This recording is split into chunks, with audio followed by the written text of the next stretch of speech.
So on the 18th, there was a report that came out that said the St. Louis BattleHawks had booked 5 dates for the spring of 2023. So Frank Cusimano of KSDK hinted that the XFL BattleHawks could be returning to St. Louis.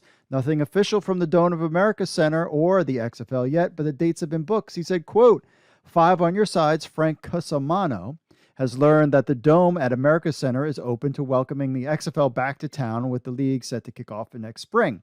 Cusimano reports that the Dome has reserved 5 weekend dates for next spring for possible XFL home games in St. Louis." Well, this is cool. This is getting exciting news. Things are starting to leak out a little bit. That was on the 18th.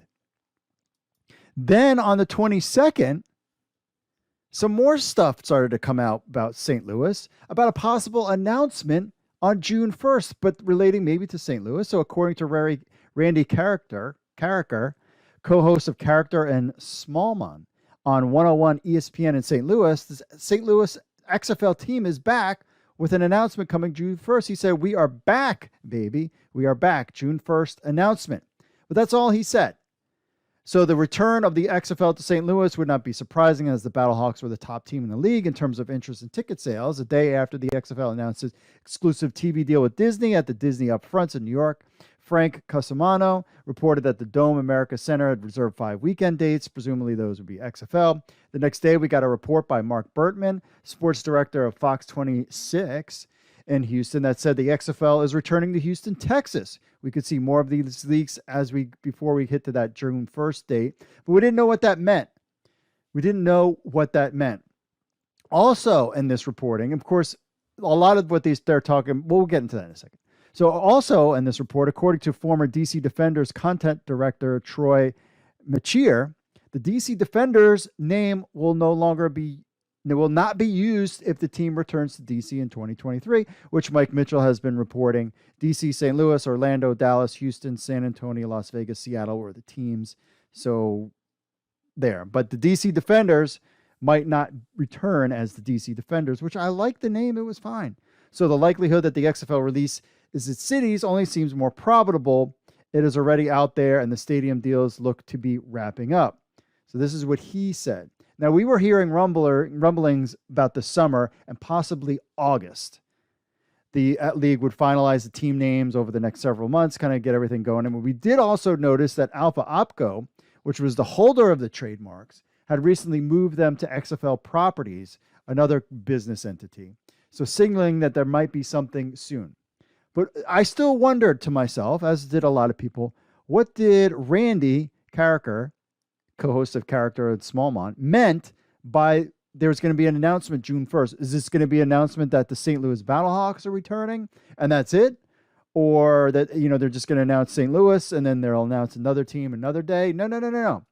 So he doubled down on that today on their program.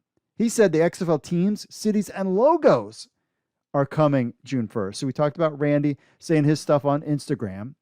On today on his show, he was asked about those comments, and this is what he had to say, quote, "My information is that the league will announce their cities and teams and logos on June 1st, and the BattleHawks will be part of the new XFL with The Rock and Dany.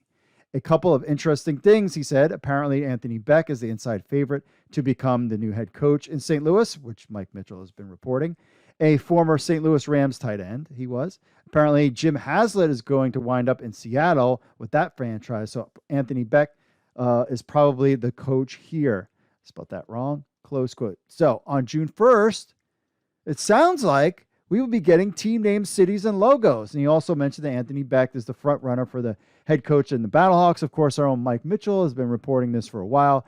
Becht, his coaching experience, prep tight end coach at IMG Academy, which isn't that an NFLPA Collegiate Bowl tight end coach.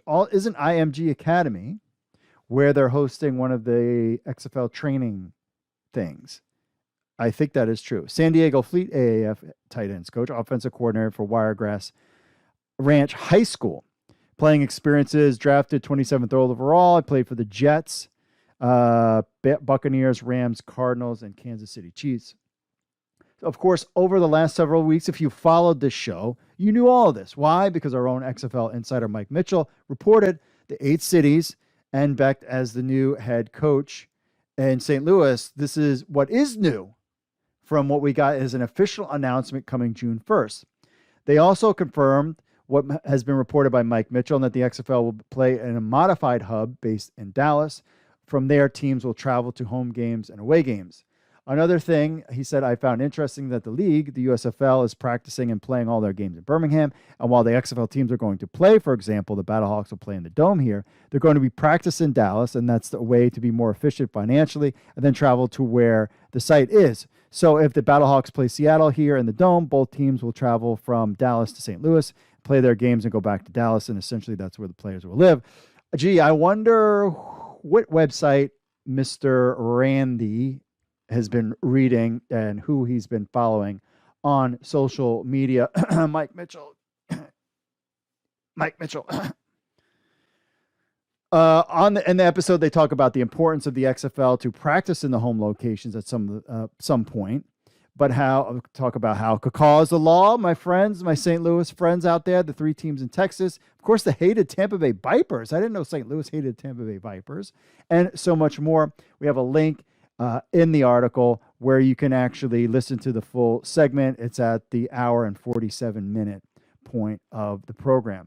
So the big news is this is your first time watching this. Some of this is not new to us, but the big news was June 1st, XFL teams, cities, and logos. That is all of it. That is further along, but see, I guess they want to get this out because there's going to be a lot of hype around the training players showcases that they're going to have in June and July, which is basically right around the corner. We're less than a month away from those things happening. June 1st hits, fans could start getting merchandise. XFL can start talking about season tickets and getting that ramped up and fans interested. Of course, June 1st is 2 weeks away, so that's about week 8 of the USFL season. Who knows what's going on with the CFL as they now rejected their agreement? Who knows that whole deal there? But this is exciting times. Fans have been waiting since the day Dany, the Rock, Redbird Capel had purchased the XFL to get this news about teams, cities, and logos. It looks like June 1st is the time we get that news.